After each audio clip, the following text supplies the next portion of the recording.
Bonjour, je m'appelle Julien Scanzi, je suis gastro-entérologue à l'hôpital de Thiers et au CHU de Clermont-Ferrand. Joël Doré, je suis directeur de recherche à l'Institut national de la recherche pour l'agriculture, l'alimentation et l'environnement. Professeur Tristan Ferry, je suis infectiologue à l'hôpital de la Croix-Rousse.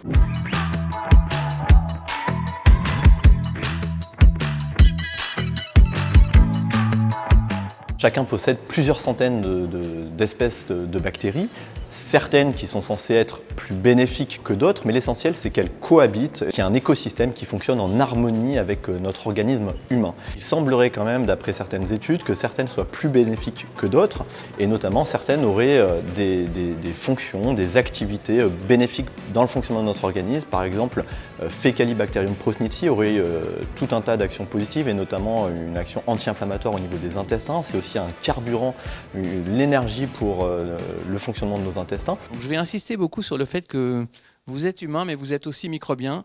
Et même si on nous apprend que les microbes sont d'abord et avant tout des agresseurs, en fait, je vais essayer de vous convaincre que finalement, ils nous apportent énormément de fonctions bénéfiques et positives. Et donc, c'est la sphère orale et respiratoire, c'est la sphère génitale et la sphère intestinale, bien sûr, puisque c'est là où on a le plus de microbes, en fait. J'ai fait une longue carrière, bientôt 40 ans de recherche sur le microbiote intestinal.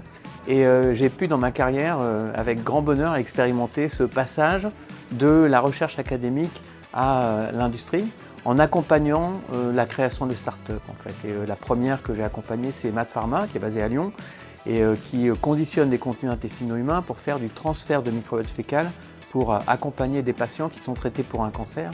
Il existe effectivement un net besoin de transplantation de microbiote intestinal, notamment pour une maladie qui s'appelle l'infection à Clostridium difficile, pour lequel en fait, mes collègues pharmaciens ont mis en place ce traitement depuis 2015, avec 108 patients traités jusqu'à ce jour, une nette accélération puisque 22 patients ont été traités au cours de l'année 2022. Ce qu'on voit, ça a déjà été dit, c'est une multiplication de tout un tas de pathologies chroniques dont on pense de plus en plus, et on a un niveau de preuve qui est croissant, qu'elles peuvent être liées à une dysbiose, donc un déséquilibre au niveau du microbiote intestinal.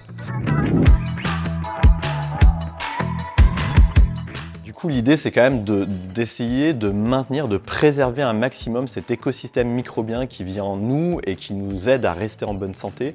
Et ça, on peut le faire en fait avec tout simplement notre mode de vie, en essayant d'avoir un mode de vie favorable, une alimentation saine, naturelle, riche en fibres. En fait, c'est les fibres alimentaires qu'on trouve dans les fruits, les légumes, les légumineuses, les céréales. Et ben, ça va être des aliments, de la nourriture pour nos bonnes bactéries de l'intestin.